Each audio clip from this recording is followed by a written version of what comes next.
talk about the Flint, Michigan water issue. I'm Melissa, and I'll be talking about the solutions and the recovery. My name is Sean. I will be talking about the government viewpoint. I'm Mike. I'll be doing the background. And I'm Steve, and I'll be talking about the Flint, Michigan residents' viewpoint.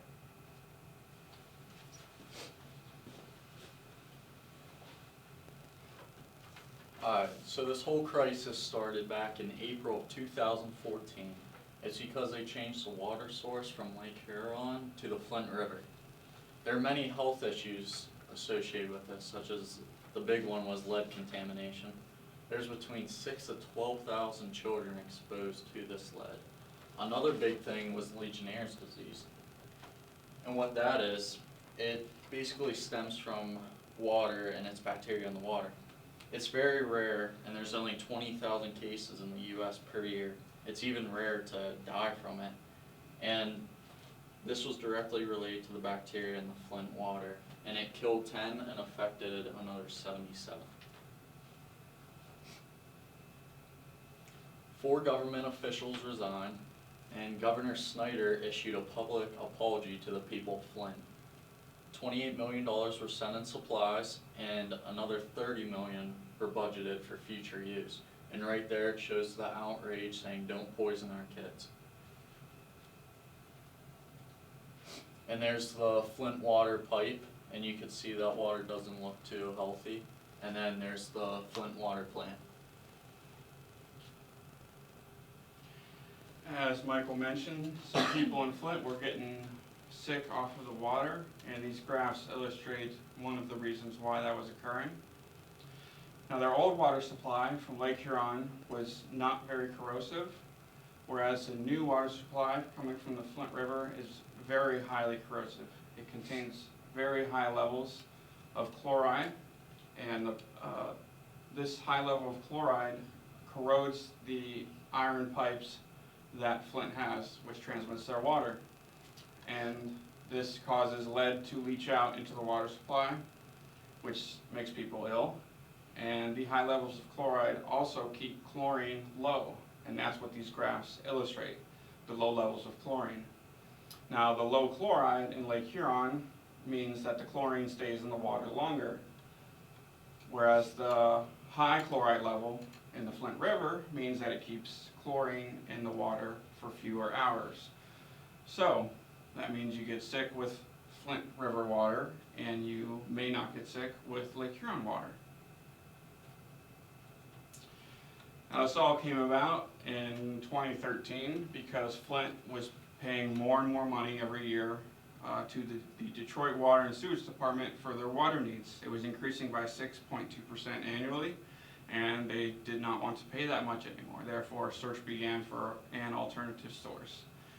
And that search was headed by the Flint City Council and the emergency manager of Flint, Ed Kurtz, who was appointed by the Michigan governor. And they both approved the Karagnandi Water Authority and the Flint River water supply. Now, they were both approved because it took time to get the first one online, and the Flint River was a temporary measure until it was up and running. And they began having water issues almost immediately. They were warned by sources from the local and state level that the Flint River would present problems with corrosion and other issues because it contained high amounts of chloride. This was known before it even began. And they went through with it anyway. And they began pumping water from the Flint River on July 1st, 2014, and they did not even have corrosion control measures implemented to keep the chloride level low. So they didn't even have the measures in place to keep the pipes from being corroded and lead leaching out into water. They totally ignored that aspect. And as a result, they had their first water advisory just 6 weeks later from beginning pumping. And it was on August 15th, 2014, and Flint residents were advised to boil their water. And it just rolled downhill from there. People got sick, people died, and the government was very, very slow to react. Finally, after about a little over a year of deadly water The governor, and a backlash from the community, which Steve will illustrate, the governor put pressure on the city of Flint to revert back to their old water supply at Lake Huron. We would now like to show a quick snippet from a video clip showing Flint residents marching on the governor's mansion. First, we'd like to apologize for the ad that is shown before the video. It's kind of unavoidable that it would come up. And the sound is very hard to hear, but hopefully you'll be able to determine what's going on just from the video and the subtitles shown.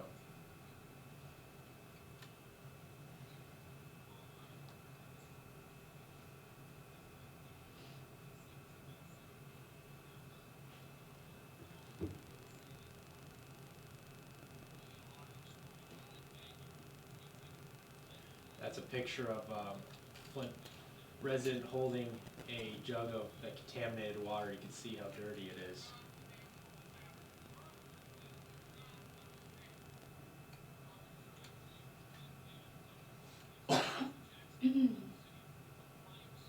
As you can see, some political figures have jumped in and gave their views of what they feel about the whole situation.